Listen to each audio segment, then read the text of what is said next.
தொகுதிக்கு பஸ்ஸில் போய் பார்த்தா தானே அருமை தெரியும். காரில் போய் போனால் உங்களுக்கு ரோட்டில் போகிறவனுடைய கஷ்டம் என்ன தெரியும்.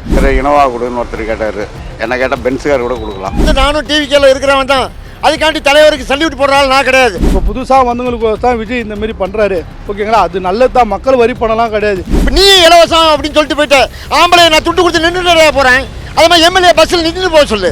மற்றவங்களாம் எவ்வளோ பேர் வந்து காரை வச்சுக்கிட்டு ஒன்றுக்கு 4 காரில் போயிருந்தாங்க எல்லாருமே. ஏன்னா அவங்கள்ட்ட இருக்குது கேட்கல, ஏன்னா அவங்களாம் மக்கள் பணி செய்ய வரல. டிவி கேக்கு ஜால்ரா அடிக்கிறதுக்கு நான் வந்து புஷியானது கிடையாது. Periyar Maniamma Institute of Science and Technology, Tanjavur, AAA with specialization in electric vehicles and energy engineering. இப்போ நேற்று நடந்த சட்டமன்றத்தில் வந்து எம்எல்ஏ வந்து கார் கேட்டிருக்காங்க. கார் வந்து சிஎம் சார் வந்து கொடுத்துருக்காரு. இந்த கார் கொடுக்கும்போது பார்த்தீங்கன்னா எங்களுக்கு வந்து இன்னோவா கிறிஸ்டா வேணும் அந்த மாதிரி சொல்லிட்டு எம்எல்ஏ தரப்பில் வந்து கோரிக்கை வந்து வைக்கப்பட்டது. இதுக்காக பார்த்தீங்கன்னா 150 கோடி வந்து ஒதுக்கியிருக்காரு முதலமைச்சர் விஜய் வந்து. இது வந்து மக்களோட வரி பணம் வந்து வீணடிக்கப்படுதான்? எம்எல்ஏனா யார்? மக்கள் பிரதிநிதி. மக்கள் பிரதிநிதி மக்களுக்கு வேலை செய்கிறதுக்கு அவர் காரை எடுத்துகிட்டு போகிறது கரெக்டாக, இல்லை மக்கள் வரி பணத்தில் வந்த காரை எடுத்துகிட்டு போகிறது கரெக்டாக? இப்போ நீங்கள் வரீங்க, இப்போ 4 இடம் போகிறீங்கன்னா எப்படியே உங்கள் சொந்த காசை செலவு பண்ணுவீங்க. ஆனால் அங்கே போயிட்டு பில்லு போட்டுருவீங்கல்ல, இந்த இடம் போனால் இவ்வளோத்துக்கு இங்கே தங்கினா இதை பண்ணணும் அப்படிங்கும்போது மக்களுக்காக வேலை செய்யும்போது மக்கள் வரி பண காரை யூஸ் பண்ணுறது தப்பே கிடையாது. இப்போ வந்து இன்னும் செயல்படுத்தணும் வரல எதுவுமே. ஏன்னா இவங்க வந்து இந்த கார் கொடுக்குற பட்ஜெட் மட்டும் கொண்டு வந்துடுறாங்க. இப்போ ரோடு எல்லாம் எங்கேயுமே சரி கிடையாது. அந்த 150 கோடி இவங்க பட்ஜெட்டில் வந்து ரோடு போடலாம்ல, அங்கங்கே பேட்ச் ஒர்க் இருக்குது, அதை பண்ணலாம். கார் தான் இவங்களுக்கு முக்கியமாக, கார் தான் அவங்க வேலை செய்வாங்களா, எல்லாம் செய்ய மாட்டாங்களா? கவர்மெண்ட்டுக்குன்னு ஒரு தனியாக ஒரு ஜீப் கூட வச்சு அலாட் பண்ணி கொடுக்கலாம் போங்கன்னு சொல்லிட்டு. இனவா தான் போகணுன்னு அவசியம் கிடையாதுல்ல, எதில் வேணாலும் போகலாம்ல ஒரு தொகுதி போய் பார்க்கணுன்னா.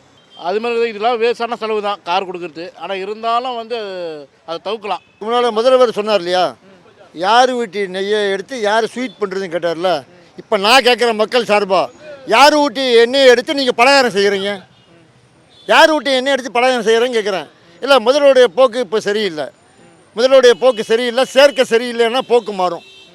இது வந்து அவங்க ஏன் பஸ்ஸில் போனால் தானே அருமை தெரியும். எடுத்தோடனே காரை கொடுத்து சுகம் கொடுத்து அவங்களுக்கு ஏசியை போட்டுட்டு சுற்றுறதுக்கு அவங்க சொந்த வேலைக்கு தான் போவாங்களே தவிர அரசாங்க வேலையை கவனிக்க போகிறது இல்லை.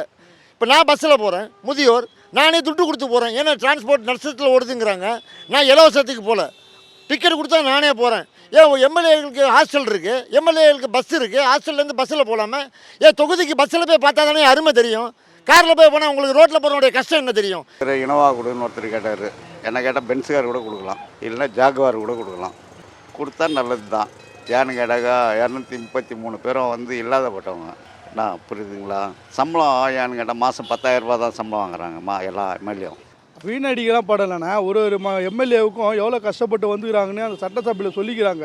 அவங்களால வர முடியாது, கால்நடையாக வர, ஆட்டோவில் வர, ஆட்டோ உள்ளே வரும்போது கேட்குறாங்க, ஒரு தலைமைச்சர் கேட்குறேன், நீங்கள் யாருக்கு அவங்க ஒரு நாள் ஐடி கார்டு எடுத்து காட்ட முடியாது. அது எம்எல்ஏ காரனா ஸ்ட்ரெயிட்டாக வணக்கம் வச்சு விட்ருவாங்க, ஓகேங்களா? எம்எல்ஏன்ற போஸ்டிங்கு அவங்களுக்கும் இருக்குல்ல. அந்த எம்எல்ஏன்ற போஸ்டினால அவங்க எவ்வளோ கஷ்டப்பட்டு தான் வந்தாங்க. இப்போ புது ஆட்சின்றதுனால அவங்க எம்எல்ஏ எல்லாருமே புது எம்எல்ஏ தான். காலகாலமாக எம்எல்ஏ வந்தவங்க, காலகாலமாக எம்எல்ஏ தான் கார் வச்சுருப்பாங்க, வீடு வச்சுருப்பாங்க. இப்போ புதுசாக வந்தவங்களுக்கு தான் விஜய் இந்த மாதிரி பண்ணுறாரு, ஓகேங்களா? அது நல்லது தான், மக்கள் வரி பண்ணலாம் கிடையாது. இப்போ முன்னோர் ஆட்சியெல்லாம் அவங்களாம் எல்லாமே சேர்த்து வச்சுலாம் அவங்க கார் வாங்குவாங்க, பஸ் எல்லாமே வாங்கி வச்சுருப்பாங்கண்டி. இவர் கொடுக்குறது நல்லது தான், மக்கள் வரி பண்ணலாம் கிடையாது. அவங்க இது தான், அது மக்களோட வரி பண்ண தான். இதெல்லாம் தேவையில்லாத அத்தியாவசியம் செலவு தான். இதை வந்து கட்டுப்படுத்தி வேறு எதுனா இது பண்ணலாம், அதான் நல்லது. இவர் வந்து இன்னொரு விஷயம் என்னென்னா, 100 நாள் ஆகிக்குது, இன்னும் பார்ப்போமே இது ஒரு விஷயம். ஆனால் இன்னும் பண்ணணும், இன்னும் இது வரைக்கும் இன்னும் செயல்பாடு எதுவும் வரல.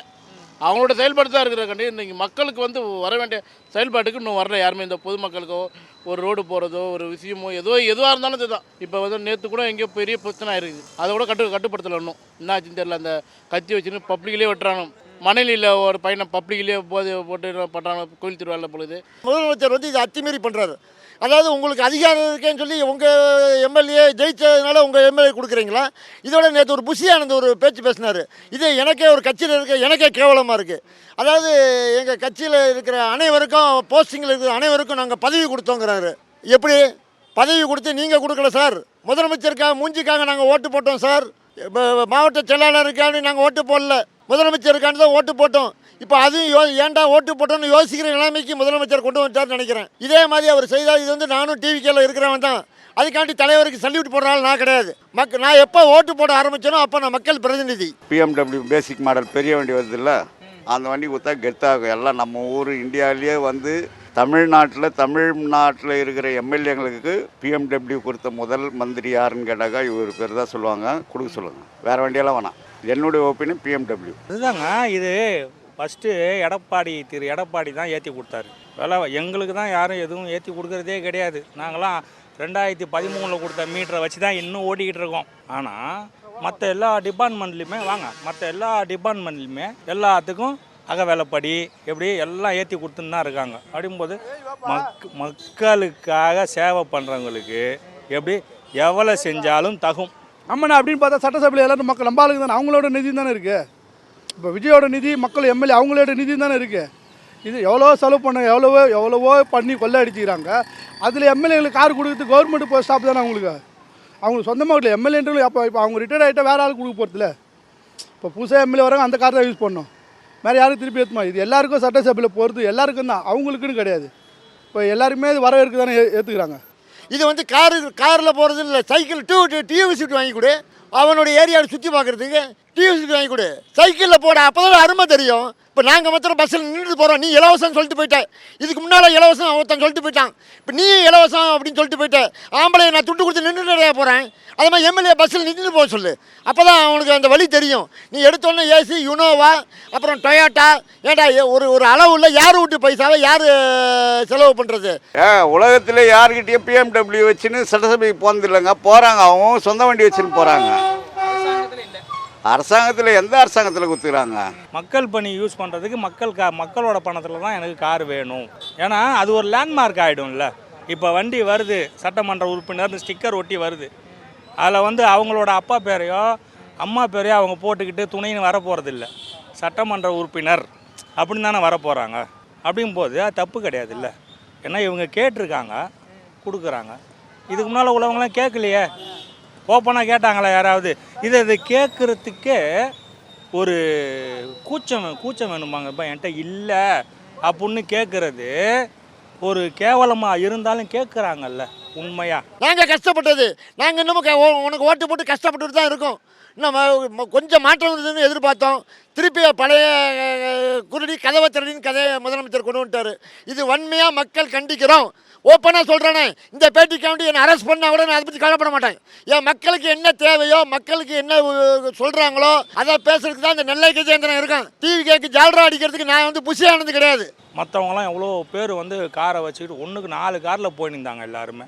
ஏன்னா அவங்கள்ட்ட இருக்குது, கேட்கல. ஏன்னா அவங்களாம் மக்கள் பணி செய்ய வரல. 50 வருஷமாக மக்கள் பணி செய்ய வரவே இல்லை. இப்போ இவங்க மக்கள் பணி செய்ய வந்ததுனால தான், எப்பா கார் வேணும்பா, என் காரை எடுத்து நான் போட்டு தேய்ச்சிட்டு நான் 5 வருஷம் கழிஞ்சு போயிட்டேன்னா என் காருக்கு யார் ரிப்பேர் பண்ண காசு கொடுப்பா? அதனால தான் மக்கள் பணி செய்கிறதுக்காக தான் அவங்க காரு கேட்டாங்க. இப்போ நான் ஒரு விஷயத்துக்கு போகிறேன்னா, இப்போ ஒரு ஆன்லைனில் ஒரு இது பதிவு பட்டாக்கு பதிவு பண்ணுன்றாங்க. ஆனால் சில பேர் என்னன்றாங்க, இல்லை நீட்டாக அங்கே இப்போ அவங்க புரோக்கர் இருக்கிறாங்க, அவங்ககிட்ட கொடுத்தா அதெல்லாம் வேலை நடக்கும். அதேமாதிரி நிறைய விஷயம் இப்போ லஞ்சத்தில் ஒழிக்க முடியாது, லஞ்சத்தை மட்டும். இப்போ எதெல்லாம் ஒரு இதுக்கு போனாலும் போய் அந்த ஊராட்சி மன்ற தலைவரை பாருங்கள், வியூ ஆஃபீஸை பாருங்கள். அப்போ தான் நாங்கள் போய் என்ன ஆகும், அதெல்லாம் பண்ண முடியும். இப்போ ஆன்லைனில் எதுவுமே பதிவு ஆக மாட்டேங்குது. எதோ இருந்தாலும் அவங்களே சொல்கிறாங்க, நீங்கள் நீட்டாக அங்கே போங்க, அது ரீசார்ஜ் சண்டே போங்க, அங்கே எதனா பண்ணோன்னா அங்கே புரோக்கர் இருப்பாங்க, அவங்கள்ட்ட கொடுங்க, எல்லாம் பண்ணி கொடுத்துருவாங்க அப்படின்றாங்க இன்றைக்கும். அதே மாதிரி சிங்கப்பெண் திட்டம் நான் ஃபஸ்ட்டு பாராட்டினேன். இப்போ தான் தெரியுது, எப்போவோ புக் பண்ண ஜீப்பை இப்போ நீங்கள் உங்கள் சுயநலத்துக்கு சிங்கப்பெண்ணுன்ட்டீங்க. இன்னும் பழைய இருக்கிற போலீஸ் ஸ்டேஷனில் இருக்கிற பழைய வண்டியை வச்சும் ஓட்டிகிட்டு இருக்காங்க. அவங்களுக்கு அந்த வண்டியை கொடுக்க வேண்டிய வண்டியை நீங்கள் சிங்கப்பெண் சொல்லி அந்த ஜீப்பெல்லாம் அவங்களுக்கு கொடுத்துட்டீங்க. இன்றைக்கி லொடக்கான வண்டி ஓடிக்கிட்டு இருக்குது. ஸ்டேஷனில் உள்ள வண்டியெல்லாம் டப்பா வண்டியாக இருக்குது. இதை நான் வன்மையாக கண்டிக்கிறேன். இதை வந்து எம்எல்ஏ பஸ்ஸில் போகணும், நடந்து போய் வீடாக போய் கேட்கணும். ஓட்டு கேட்டே இல்லையா நீங்கள்? இப்போ மக்கள் குறையா கேட்கறதுக்கு உனக்கு சொகுசுக்கார தேவை ஏங்கிறேன். தொழிற்சங்கம் அத்தனையும் எலெக்ஷன் வந்தால் கத்துவானுங்க. இவங்கெல்லாம் கத்தக்கூடாதுன்னா ஜிஓ பாஸ் பண்ணணும். ஜிஓ வருஷம் ஏற்றி கொடுக்கணும், இல்லை இறக்கி கொடுக்கணும் அப்படின்னு ஒரு ஜிஓ பாஸ் பண்ணால் தான் எங்களுக்கான பிரச்சனை நிரந்தரமாக தீரும். எவனும் யூனியன் பின்னால் போக மாட்டான், எந்த கட்சிக்கு பின்னாலையும் போக மாட்டான். எங்கள் வேலையை பார்த்துட்டு போய்கிட்டே இருப்போம். இதுக்கு ஜிஓ பாஸ் பண்ணணும். ஜிஓ மீன் கவர்மெண்ட்டு ஆர்டர் பாஸ் பண்ணாதான் எப்படி எங்களோட திண்டாட்டம் ஓயும். இல்லைன்னா அது வரைக்கும் அவன் கொடி பிடிச்சிட்டு பின்னால் தான் போய்கிட்டு இருப்பான். சொகுசுக்கார தேவையா? இப்போ நாங்கள் வெயிலில் நிற்கிறோம். இப்போ 3 நாளாக வெயில் அடிக்குது. ஏழைகளுக்கு செருப்பு குடியா, கொடை குடியா, குடிக்க தண்ணீர் குடியா, முதல்ல எல்லா இடத்துலையும் கக்கூஸ் இல்லாமல் இருக்குது ஏழைகளுக்கு, கக்கூஸ் கட்டி கொடு. எம்எல்ஏக்கு என்ன குறைச்சல்? நீ மக்களுக்கு சேவை செய்தானே வந்து எங்கள் வேலைக்காரன். என்னை பொறுத்த வரைக்கும் முதலமைச்சரே நான் சொல்கிறேன், எங்களுடைய வேலைக்காரன் சர்வெண்ட்டு. உங்களுக்கு என்ன சொகுசு? நீ வேலை செய்ய வந்திருக்க, கஷ்டப்படு. நாங்கள் பஸ்ஸில் போகலாம், கூட்டத்தில். ஏன் டிரான்ஸ்போர்ட் மினிஸ்டருக்கு தெரியாது? இன்றைக்கி இலவசமாக ஒன்று ஒன்றும் பண்ணுறதுனால எவ்வளோ டிரான்ஸ்போர்ட் நஷ்டத்தில் இருக்குன்ட்டு. இதில் வேறு ஏசி பஸ்ஸு நாங்கள் கேட்டோமா? ஏசி பஸ் நாங்கள் கேட்டோமாங்கிறேன். கேட்கலையே. அதற்கு வேணால் இப்போ 20 ரூபா சார்ஜு, சாதா பஸ்ஸில் 7 ரூபா சார்ஜு. அப்போது போன ஆட்சி இங்கிலீஷு, இந்த ஆட்சி தமிழ். எம்எல்ஏன்றது எல்லாருக்குமே இருக்காதுல்ல.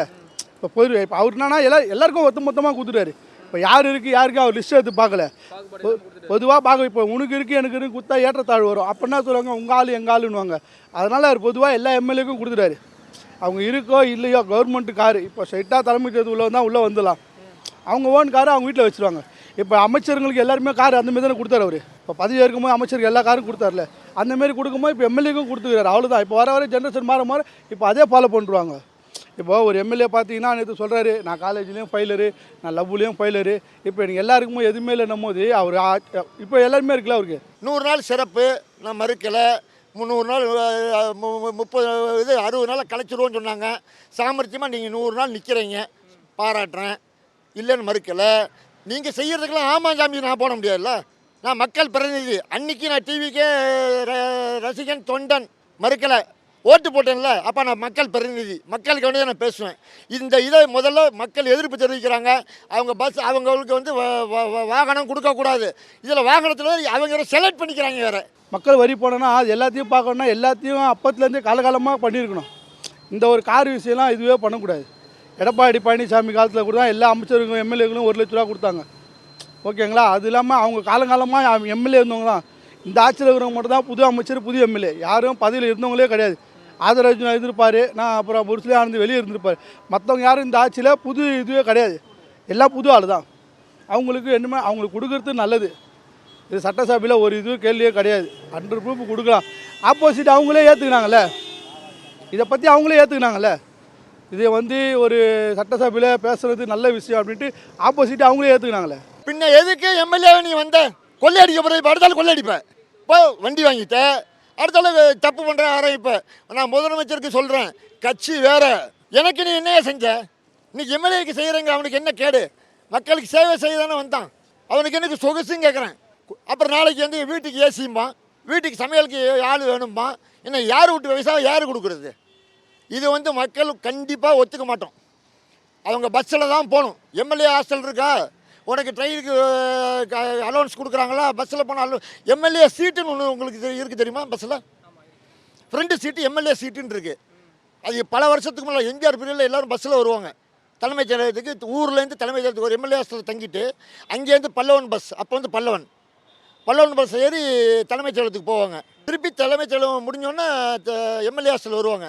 எம்எல்ஏ ஹாஸ்டல் தலைமைச் செயலகத்தில் உள்ள இதெல்லாம் முடிஞ்ச பிறகு அவங்க ஊருக்கு ப்ரைவேட் பஸ்ஸுலேயே பைசாவை கொடுத்து போகணும். ஆனால் ஃப்ரெண்டு சீட்டு அவங்களுக்கு. கவர்மெண்ட் பஸ்ஸில் ஃப்ரீ, ஃப்ரெண்டு சீட்டு அவங்களுக்கு.